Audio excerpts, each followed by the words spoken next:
G'day guys, in this video I'm going to be installing a T'eyes CC3 2K unit into Mazda BT-50. Now in this video I'm going to go through a lot of hard wiring stuff, but if you don't have a Mazda BT-50 that is a XTR or GT badge from 2015 to 2017, then all of this hard wiring, you won't have to do it. Your car will just be plug and play because the harnesses work with every car except for the 2015 to 17 XTR and GT badges. So a lot of what's covered in this video, it might look like it's a really hard install, but that's only specific to this model of car. With that in mind, the T'eyes is my recommendation for most people, but I'll go through the competition. I'm going to go through the full installation process. I'm going to go through all the weights changed, all the Aerpro patch leads that we need, all the hard wiring for the fascia to get all the lights, central locking, hazard lights working. I'm going to be covering all the costs. I'm going to talk about why you probably should get an Android-based unit, why they present way better value for money, as well as why I went with the T'eyes over the rest of the competition.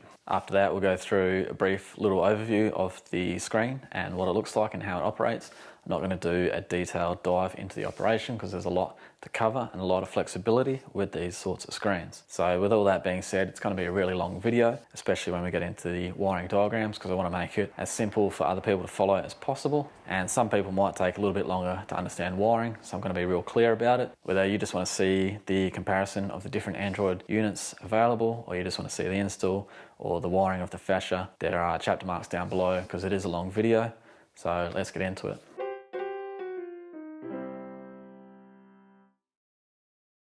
So this whole process has been ongoing for about a year. This is the fourth thing that I've purchased.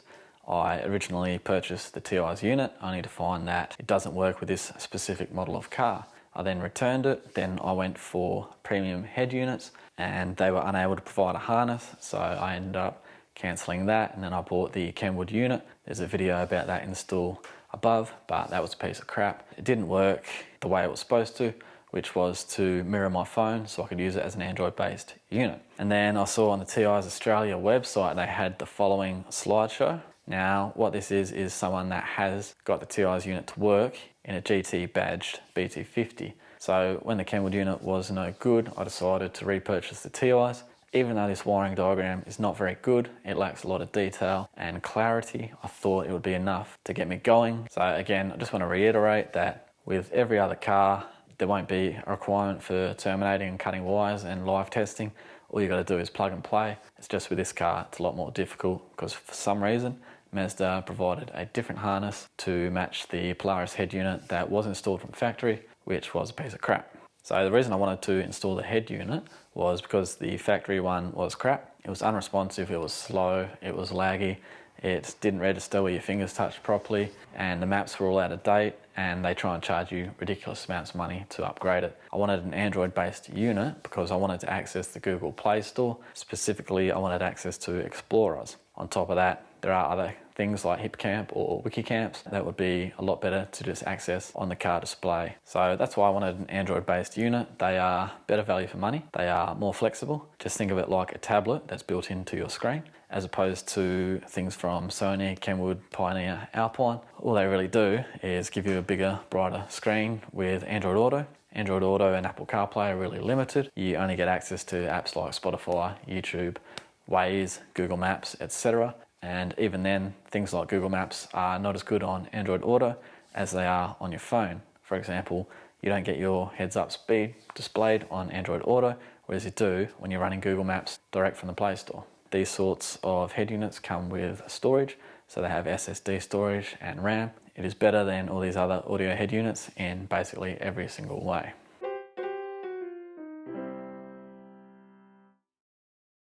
Now, when I released the Kenwood video, which will be linked up there, I did go through the process and the competition. I'm just going to briefly touch on all those competitors again and why I went with T'eyes from AliExpress. So we'll just jump to the computer screen. The first thing we're going to look at is my recommendation for most people. This is the T'eyes CC3. They now do a 2K version. There's a range of different options here. This is the one I went for with 6 gig of RAM and 128 in the SSD storage. It has 4G and Wi-Fi if you need it. The reason I suggest buying through here compared to the Australian website is basically the price. You'll find the exact same product on AliExpress for about $160 less. Definitely, if I was going for the T'eyes, I'd buy it from AliExpress. This new 2K upgrade, they've upgraded the screen to a 2000 by 1200. Gives you all your equalization controls. You can set up 360-degree cameras, and it still has Android and Apple CarPlay, wireless and wired. So they've bumped up the resolution, they've improved the colours, the screen technology is better, so you get darker blacks. They've overclocked the cores just a little bit. I don't think that's going to make a big difference. And this is what the final product should look like. Now, they shouldn't advertise this image because this unit doesn't actually fit. This image here is the XTR and GT models, same car that I have. It does not plug and play. We have to hardwire it, which is what we'll be going through today. But they shouldn't advertise this. On the T'eyes Australia website, it's the exact same product here, but they do have this note here that this unit will not fit without some extra wiring. We click on that, it takes us to a slideshow. This slideshow basically runs through the ways that somebody has got it to run. This slideshow is not very good, which is why I've made this video, but it did help me get it up and running in a roundabout sort of way. So I will reference this as we go through the video. Vhedia, if you don't want to buy off AliExpress, this is my recommendation. The reason being, this is basically the exact same technology. It's the exact same screen almost, different firmware or launchers will be included to make it look like that company, but it's pretty much the exact same thing. Even this button layout on the side here is the same as the T'eyes CC3. So they don't have the updated screen, but you get an extra 2GB of RAM, and the processor is fast, just like the 2K version. So this would be my option number 2, but I did message them and they said that they don't actually provide a harness for my style of car. 2 GHz on the A75s, 1.8 on the A55s, so nice and fast. Good mix of performance cores and efficiency cores. This is one that I put an order in and they never ended up making a harness, but I wouldn't recommend this because it is overpriced, $989, and that is for the cheapest variety. It's another $249 on top of that if you want the 6GB with 128GB SSD. So don't recommend these guys, overpriced. It doesn't even come with a hands-free microphone, which the T'eyes and Vhedia do. So again, you're just paying more money for that. That installation service, $600 for an item that is all plug and play. Definitely wouldn't be paying that because all these things you can install yourself. And again, you can see with the button layout here, kind of the exact same screen as we're dealing with Vhedia. They just will implement different chips or different launchers to give it a different look. Basically same product, but overpriced. Now, Polaris GPS, this is one I see a lot of people talk about when they want to run Android-based units. I wouldn't recommend these. $895 here, but it is a lot slower, poorer resolution. 8-core A53s, these are slower chips, only has 32GB SSD and 4GB of RAM. So this is the worst performing of all the options. I would not pay this. I would go for the Vhedia if you didn't want to buy from AliExpress, but I do recommend buying the T'eyes. Now, this does not fit with the 2015 to 2017 XTR GT model. You have to buy Universal Max with this fascia kit here.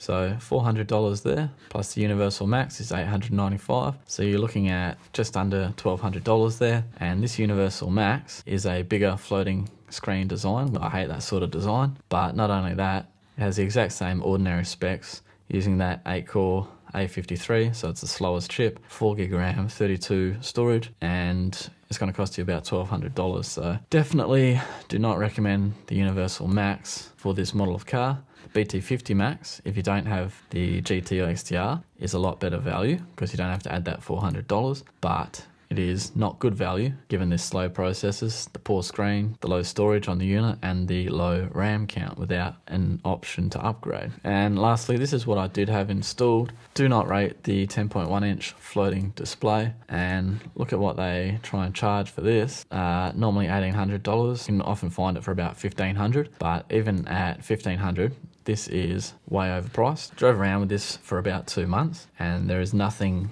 amazing about it whatsoever. The screen itself is not great. There's no customizability because it is just a Kenwood unit. It's not an Android unit. The wireless mirroring doesn't work at all, so it's an absolute load of crap because that's the one thing I wanted it to do. I hate the floating display. It either blocks the aircon vents or it blocks your view of the climate control settings, so not a fan of that at all. I prefer everything to be recessed. This 1280 by 720 that they advertise here, that's the same that you get on the Vhedia, and it is worse than what you get on the TIs, for example. I do not rate it, to be honest. Definitely at that price point of $1,800 or whatever they try and advertise it for. So this is definitely overpriced, and on top of that price you still have to buy a fascia kit similar to what you would have to buy here. So you're looking at close to $1,800 or $2,000 if you can't find it on special. So I would avoid these Kenwood units and the Alpines. They don't offer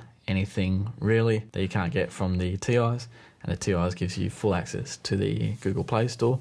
You can download and run any app that you want. Being an Android unit has a lot more customizability. This is a better unit all around. Now there's plenty of devil in the detail if you want to read through all of that. Here is a comparison table that compares them all, and you can see why I recommend TIs from AliExpress over TIs Australia. If you don't want to buy off AliExpress, I would recommend going with Vhedia. Price is basically the same, but you get a 3-year warranty.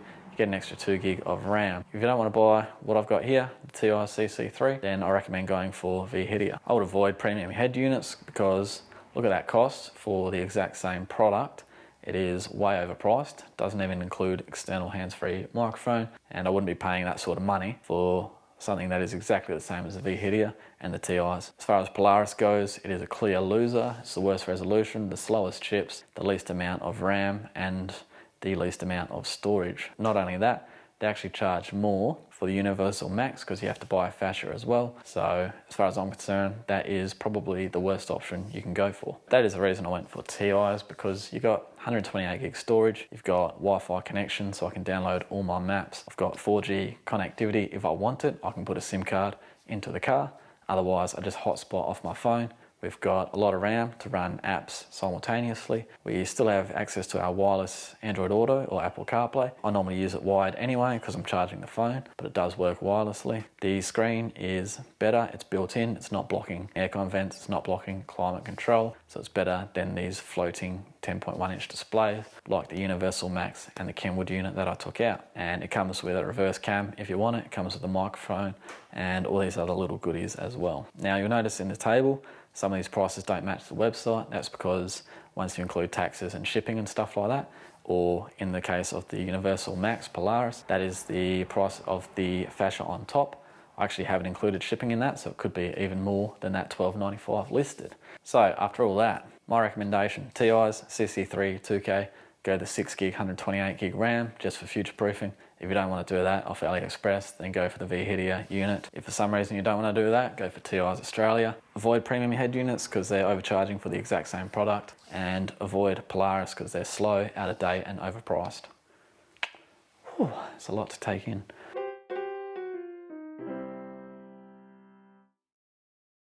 Alright guys, in this section I'm going to run through the wiring as it is described in the slideshow. So we'll just have another look at that. So someone, I'm not sure who, but someone from TIs or someone associated with them has gone through and managed to get this working on a 2017 GT or XTR badge. They have the same wiring harness, doesn't matter which one. Now, in this section I'm going to explain how to go through what they have done or what they've suggested as best as I can, but disclaimer, I did not get the CANBUS to work, but I don't know if I have a faulty CANBUS box or if it's something I did that differs from what they intended in the instructions. The instructions are really poor. I appreciate that they uploaded them because otherwise I wouldn't have even had a crack at this, but the way that I've done it here didn't work for me. I'm still uploading this section of the video because I might just have a faulty CANBUS box and you might get better results than me, in which case it is handy to know all the part numbers and how to wire it. So we'll just go through the wiring with the slideshow. Now before we get into it, it's just two things to note. This drawing here, this is the plug that goes into the back of the T'eyes CC3. So all of these ports and their use, this is the instructions with the T'eyes, and that is where that comes from. Where the colors come from, that just comes from looking at the plug as you plug it in and figuring out which ones you need to tap into. Another thing worth noting is that Aerpro, if you haven't heard of them, they do patch leads. So what this means is that everything in theory should be plug and play, because they will do a patch lead for a Kenwood unit to a universal ISO connection. These universal ISO connections are just as they're described, they're universal. the core colours and the arrangement of the pins never changes. So we have a wiring diagram of an ISO connection here. Now these are always the same. One is for power and the other is for audio. The audio connection always has 8 cores, and they are green, purple, grey and white, and then those same cores with the black stripe for the negatives. They're the 4 corners of the car speakers: front left, front right, rear left, rear right. If you go on the Aerpro website and type in your model of car, it will tell you all the different patch leads that you need to do different jobs. So for example, this model of car, we have the following patch leads. This one here, the APP078, is the one that is mentioned in the slideshow as what this guy used. So that is what I bought. Now, to get the ISO connection of the opposite, whether it's male or female, that is normally on the head unit plug. So for example, with the Kenwood that I installed, I had this plug here. This is an APP8KE7, and that had some ISO connectors. I removed this when I removed the head unit, and I used these ISO connectors for this part just so I had a male and female connection to connect to. So that's it. We'll just jump into how I wired it up following along with this. Now all we need to do to make this work, this is the loom that comes with this for a normal Mazda BT-50.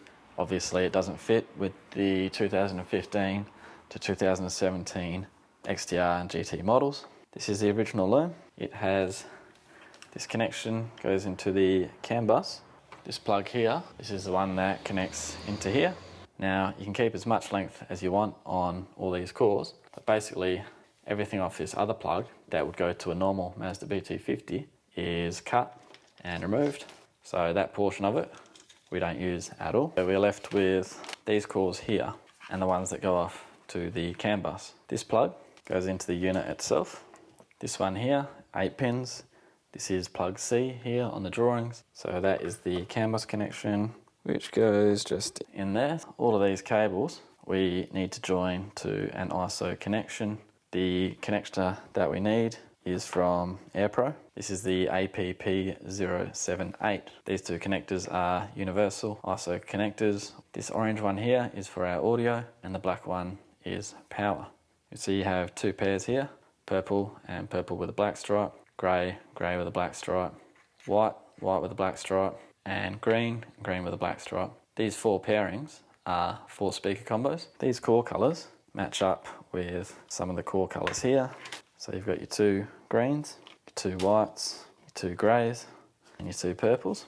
So these connections need to get made into here. So that's why we keep as much length on this end as possible. You can chop and hardwire this, but what I'm going to do is actually connect it to the male end of one of these ISO plugs. So that's our audio. On these 3 here, we have black, yellow, and blue. The blue is antenna, the yellow is battery power, the black is battery negative. But you'll notice on the ISO plug, you also have a orange and red. The orange is for illumination, and the red is for accessory power. So for that connection, we go back to our plug arrangement on the C3 TK, and we have a red and an orange here. So we can see that the orange G4 is ILL, or illumination, and that matches what our wiring diagram says for the ISO connector. And the red is right next to the black there.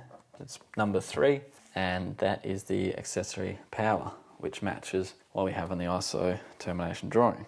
We need to tap into the orange and red cables and extend them out to join here as well, but keep them going into the CANBUS. Don't remove them from the CANBUS, so it'll be a 3-way connection. It'll go from the unit to the CANBUS with a join out to the ISO connector. So you can do it just with the T'eyes and the APP078, but what I have is this from the original Kenwood unit. This is the APP8KE7 for Kenwood units, but all we want are these male plugs. So basically cut that gives us that audio one. We just pull apart these bullet connectors and chop the blue. We have no need for that. That connection is for a Kenwood unit. Now we have this, which we can connect these up. So the APP078 with the male ISO connection. This is from the APP8KE7. If you didn't want to use that, you could hardwire it. It is giving us some bullets there, so all we need to do is terminate these with bullets into there where applicable. And for these ones, we can do the same. We can do bullets or straight joints. You can use solder or crimps, but these ones are basically colour for colour match, and these are mostly a colour for colour match, with the red and the orange needing a splice into these cores here, so they will get connected to there. Everything else gets connected straight through. CANBUS module stays intact. And then on the APP078, the other cables we have here, steering wheel control key 1, reverse, steering wheel control ground. Now over here, this pink one here in G7 is key 1. So I may or may not need to connect this to steering wheel control key 1. And I don't believe I need to connect the reverse because the G5 connection, which is a reverse connection, goes through the CANBUS module. And I believe this will pick up a reverse signal from there. But if it doesn't, then I can connect this reverse cable to the G5, which is the brown core. So I don't think I need to connect that, but there is a chance I'll connect the reverse to the brown, which is G5, which is reverse detection. At this stage, I'm not 100% sure what these cables are for. They come from the CANBUS. I believe they are for a different Mazda BT-50 design with a little screen up in the storage space, which we don't have. So I'll just make these safe and hopefully everything works without this part of the cable at all. I'm just going to join all these up now before I install it. I will test it. Now these are the ports around here. We've got 5G, GPS, 4G. I won't be using the 4G. We've got our normal radio antenna. Now some of these other ports up here. We have an RCA connection. This is a dual USB connection, a single USB connection. We have this SIM card connector. So we have some aux connections and a microphone, as well as the SIM card. We have this one here for a camera in. Now we have a few antennas. This is your GPS, 4G antenna adapter. It's the 5G or the Wi-Fi antenna, little toolkit. Now, it did come with a little camera. I won't actually be installing this because I have 2 cameras already, so I won't be installing all of this stuff. We've got a join underneath the tape. The tape's just so I don't accidentally pull on the cord. Going to the red from our power ISO. Another bit of spare core used for the orange underneath there. And that goes off to the orange, which is the illumination. And then we've just put bullets on the other cores. That leaves us with 8 cores, which is the positive and negative, 4 corners of the speakers, and they just get connected to here. And then I will test the unit in the car, see if it works. So we're just in the car now, ready to give it a test drive. I've just taped up all the cores I don't think we need. Factory harness here. This is the APP078, which goes to the 2 ISO clips. The other side of these clips, that's the APP8KE7. So we just turn the key, should be accessory powered, and it is working. So as you can see there, everything worked as intended. I am 99% sure when he says he did a wire splice is that he's talking about a 3-way connection. I've tested with the multimeter to make sure that connection is through all 3 directions, and it is, but the CANBUS didn't work. I've included this here in case the CANBUS does work for you. I might just have a faulty CANBUS box, in which case at this point your steering wheel controls should be working and you should be able to install everything just fine. If you go through this process and it still doesn't work, then the next section is all about how to get the steering wheel controls to work, as well as picking up that reverse trigger, which doesn't work because it's not getting information from the CANBUS.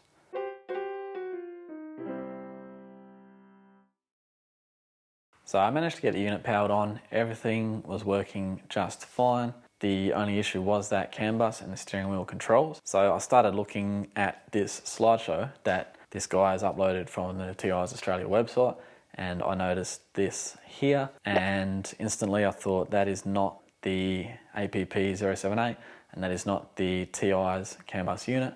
That is the CHMZ14C, which I just so happened to have because it was part of the Kenwood unit package that I bought to maintain steering wheel controls. The CHMZ14C connects to this factory harness the same way that the APP078 does, but it runs off to its own little control box for steering wheel controls, and then it also has the ISO connections the same as the APP078 does. Now you need a steering wheel control patch lead.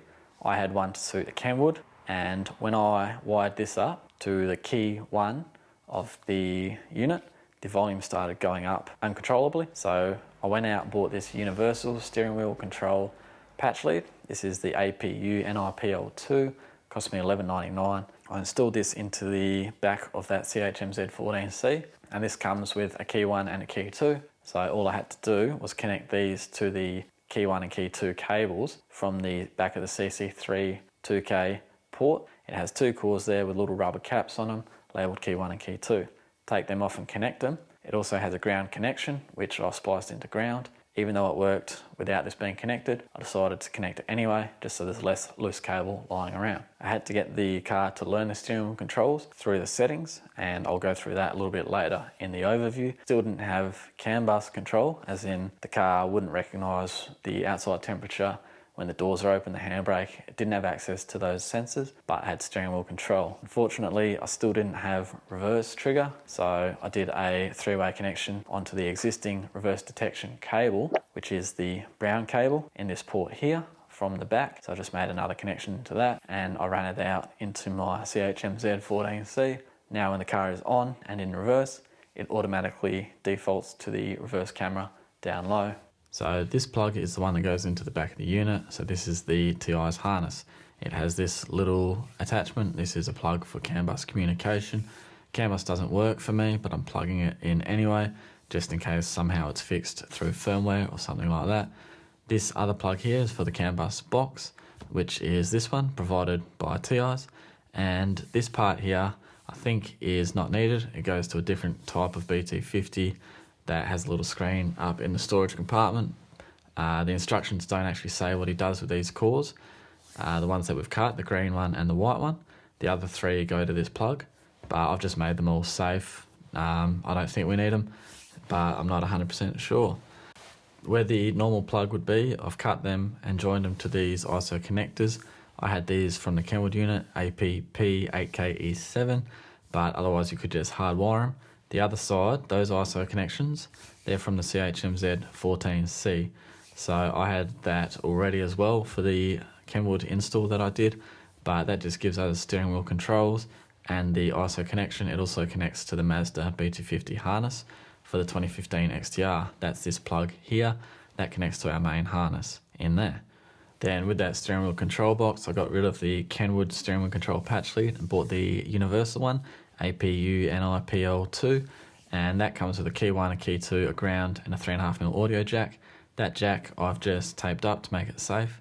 Key 1 and key 2 connect to the key 1 and key 2 tags on the main T'eyes harness, that orange and white one and that pinkish one there. So this is that connection there from the steering wheel control box to the T'eyes harness, and then that allows us steering wheel control using steering wheel learning through the actual device itself. The brown core for this port is reverse detection. I've connected that to this purple core from the CHMZ14C, which is for reverse, obviously, and that gives us our reverse trigger because it's not getting that pickup from the CANBUS because the CANBUS isn't working. That's the same 3-way connection that we've done for the orange and red cores, and that is for accessory power and illumination.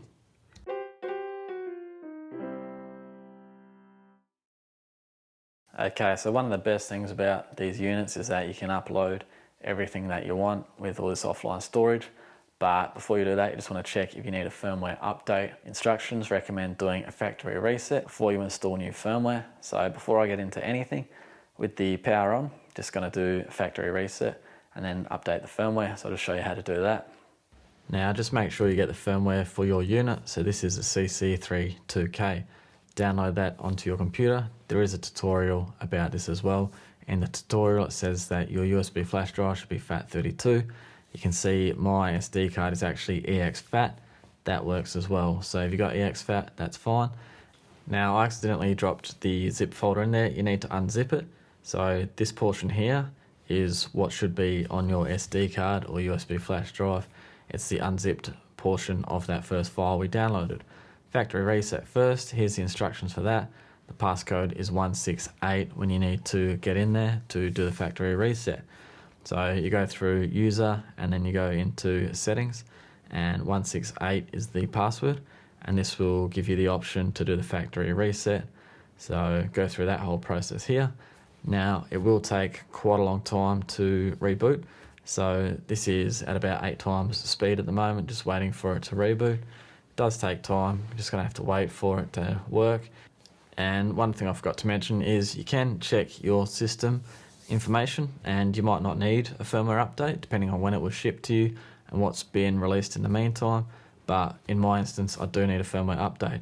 So I'll plug in my SD card through a USB-C adapter, wait a few seconds, it will register. And remember, these are the files that are on that SD card, and this update installation process goes by itself. This is at 40 times speed, so it is quite a long process, and then eventually it'll reset into this screen. When you get this green text down the bottom, you can disconnect it. There's the green text there, disconnect, and again we have to go through the full reboot process. 20 times speed, just to give you an idea of how long it is. It's quite a long time. And then you can go through your system information, make sure it worked, and clicking on the system info brings up this little box here that tells me that the update is from the 10th of May.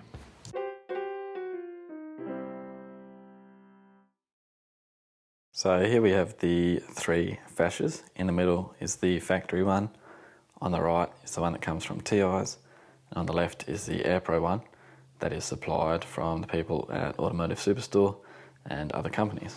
So the factory one obviously is all good, the buttons are good, the storage space is good, and it fits perfectly. The one from T'eyes, I'm yet to test the buttons with everything plugged in. The storage space is big, moulded plastic, has a rubber pad on, which the factory one doesn't, which just stops things sliding around. This one from Aerpro, which supposedly is worth $450, is a massive piece of shit. The hazard light button gets stuck on. There is no illumination to tell you when you're in central locking. It comes with this crappy bit of plastic backing that you have to stick on yourself. It's not a hard molded plastic like the others, and the pins did not line up. I had to take that furthest pin off and snap off this bottom one just to get it to fit. So this is the one that Automotive Superstore charges $450 for. This is from T'eyes, comes with the head unit, all for less than $800 with the head unit included. The storage space on the T'eyes one is also bigger. It is about the same as factory, whereas the Aerpro fascia is tiny. It actually gets smaller towards the back of the car, so you only have that tiny little gap there, which you don't really notice till you go to put your phone in there, for example. See how much extra space there is around the phone there. And just way better quality with moulded plastic. They definitely overcharge for this. This is the worst thing I've ever paid $400 for.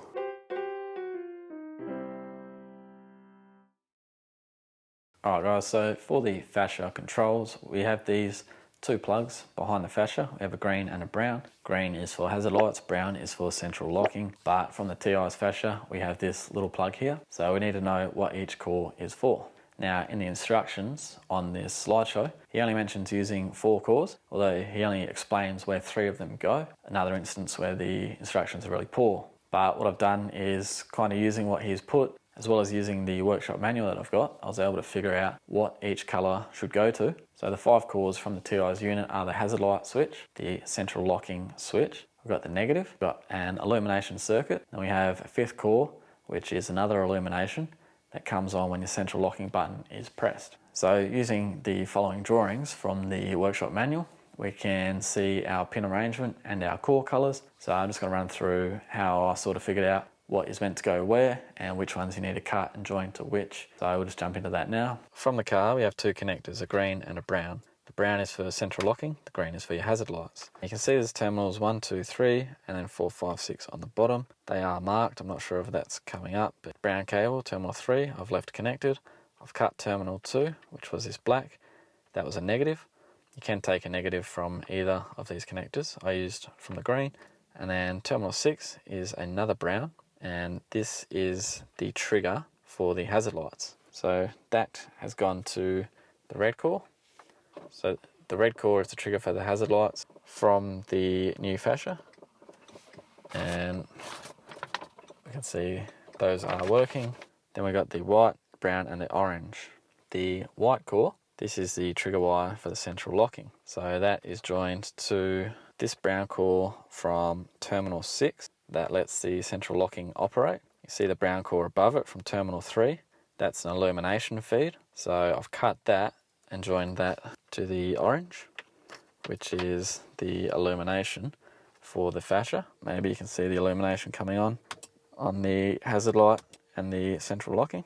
There is one more core that I've cut here, which goes to the brown of the fascia, and that's for the actual illumination circuit for the lock, so you know when the central locking is in. That is this core from terminal 1 that I've cut. It's kind of a blue and green colour, so I cut that, joined it to the brown core, and now when we have our lock in, you can see the orange light there, which is separate to the light that comes on for the illumination. That is the brown core from the fascia, joining to this blue and green in terminal 1 of the brown connector. Now these other two in the brown connector, they're actually both negatives. One's for the regular illumination, the other for the lock illumination.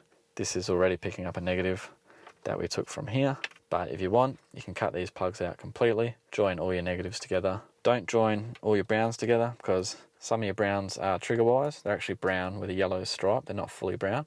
But if you want to join the T3 connection from here to the T3 connection from here, you can, because they're both just illumination. The two T6 connections are your triggers, so this T6 here has been chopped for hazard, and this T6 for central locking.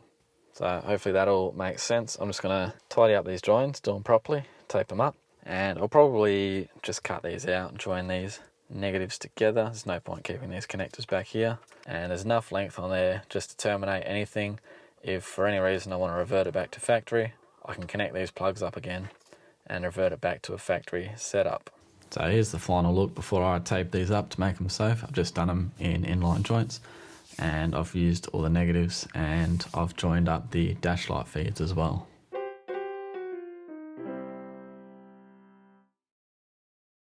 Now we're ready to mount the unit into the car. It's pretty easy, 4 screws on the back, and then we'll whack the fascia in. Now I've got a USB-A to USB-C cable run in already to the top of the dash here that I'll poke through a hole I drill in the back of the hard moulded plastic. Behind that is your GPS module, which I've run behind the dash to here, and that just screws into the one labelled GPS. This is our main harness. That's what the CHMZ14C connects to. This is the connections we made for that plug. That's for all our central locking and hazard lights, plugs into there. And factory antenna with an adapter. This comes in the box. That adapter connects into here. Microphone I've run out to the pillar, connects into this port here. Also has a 4G SIM. That's just another white plug on the back. This RCA cord is for my reverse camera, which I did in another video. Connect that to this reverse camera feed, which now works because we did the reverse detection tie-in as well. Again, another white plug. USB, I'm only using USB 1. Same thing, white plug in the back. There are USB 2 and 3 as well, which I'm not using. GPS and 5G Wi-Fi antennas I've run out. 4G I am not using. And the last issue is when I tried to mount it, this was actually hitting. It's about 5mm too thick, so I'm going to try and cut all of this out. It doesn't actually do anything. None of the clips for the fascia or for the climate control module beneath actually use that portion. It's just a brace. So all these clips will remain. I'm just going to cut that out with a junior hacksaw. Now it is plastic, it is quite firm, but it's not difficult to cut, and it's pretty easy to get a nice straight line. You don't need to cut too much out. Like this is more than enough, and we still maintain that bracing plastic. So all we've done is widen enough for this bottom portion here to recess. We've got the 4 mounting screws as well. They just go through the back of the fascia, so you have to have everything unplugged, mount this, and then plug everything in.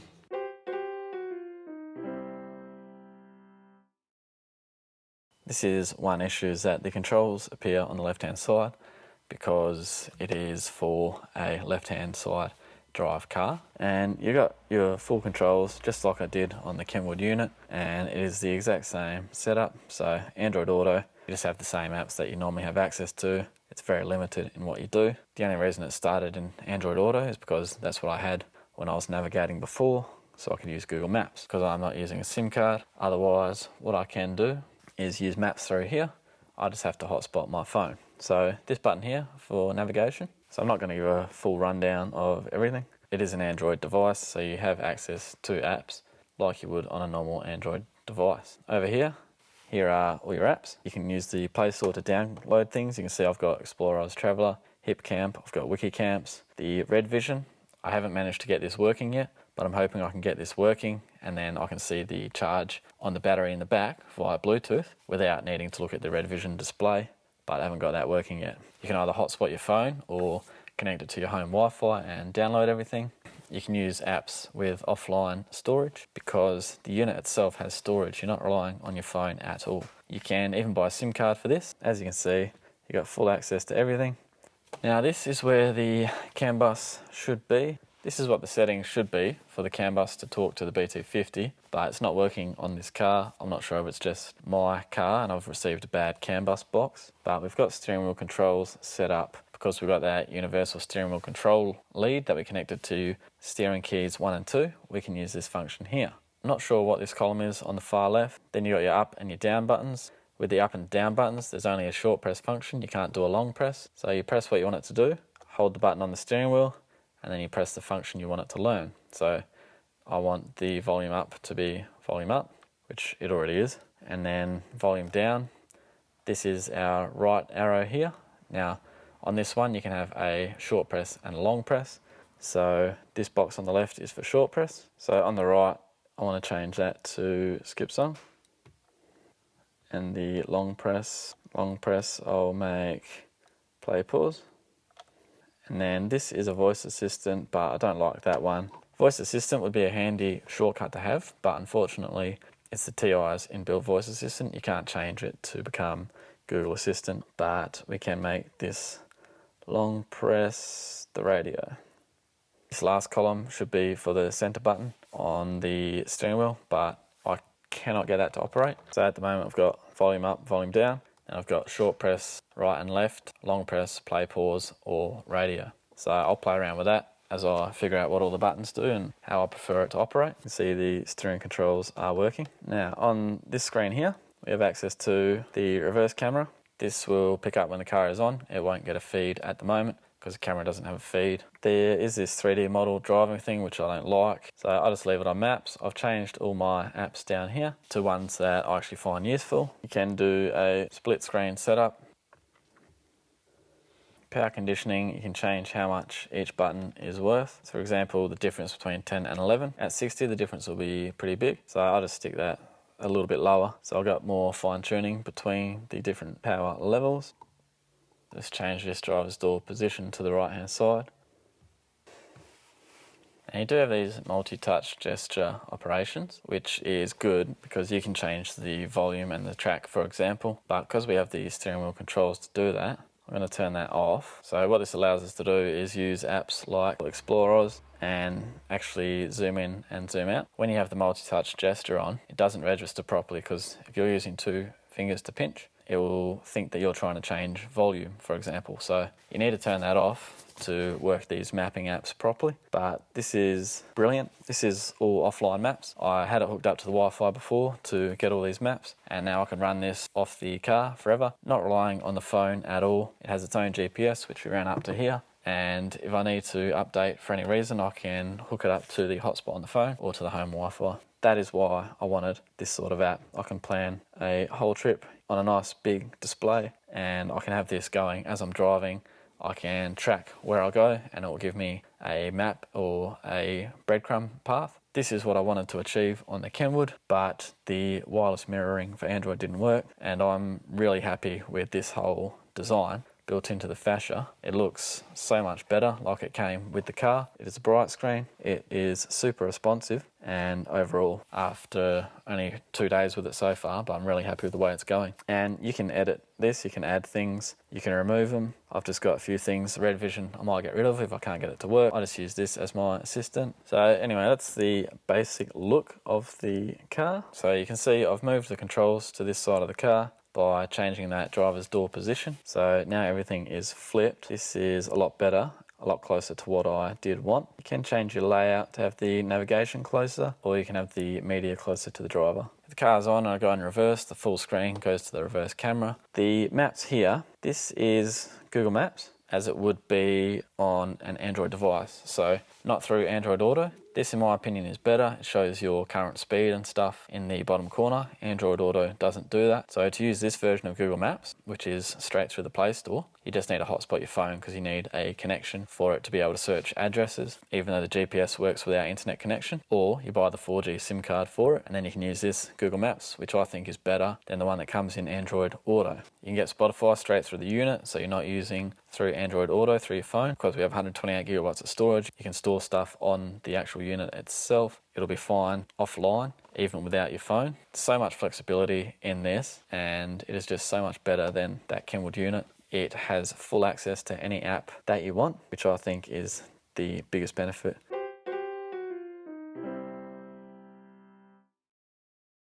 One of the first things I noticed when I picked up the box was how light it is, and the reason for that is because it is basically a tablet with an additional fan. It's not a big clunky media head unit. So I've gone through and weighed everything, all the materials and the T'eyes. We installed about 2 kilos or thereabouts, but we've taken out about 3.7 kilos. So the total weight added to the car, including all our lugs and crimps and cable, is negative 1.571 kilos. So we've actually removed a fair bit of weight there, which is awesome to see.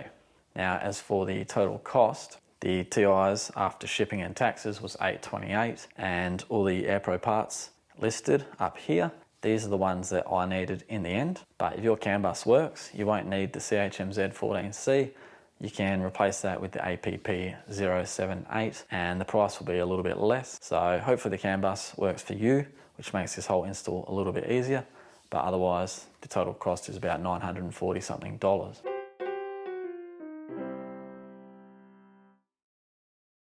Okay, so that's it for the install. We've covered a lot there.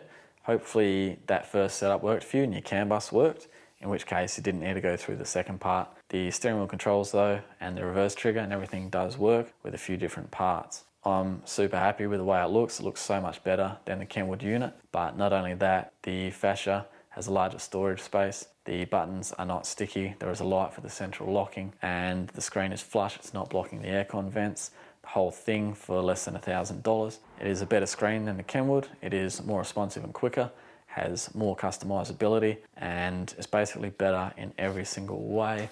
I actually can't think of anything from the Kenwood that I miss, except for the fact that it had a voice button for Google Assistant, which is better than the T'eyes voice assistant. So I think it's better in every way, and I think more people need to get on board with this style of head unit, the Android-based head unit. I think all those other head units, like your Alpines and Kenwoods, are massively overpriced. If anyone does this job and gets the CANBUS working and does something different to what I did, or if you notice something I did wrong, would love to hear about how to fix it, because I'd like to get the CANBUS working. So I only installed the one USB port. You can install 3 USB ports, you can install rear view cameras, you can install 360-degree cameras. You do a lot with these units, and they offer a great amount of customization for a price that is actually good value. And if your car is anything other than this specific year and model of car, this whole process is a hell of a lot easier for you, because it will come with a harness, with a plug that fits your factory harness. So all you need to do is plug from the factory harness to the back of the unit, connect your antennas and microphones, run them out, install the unit, and you're done. Hopefully that has been of some help. All right, that's it. Thanks for watching.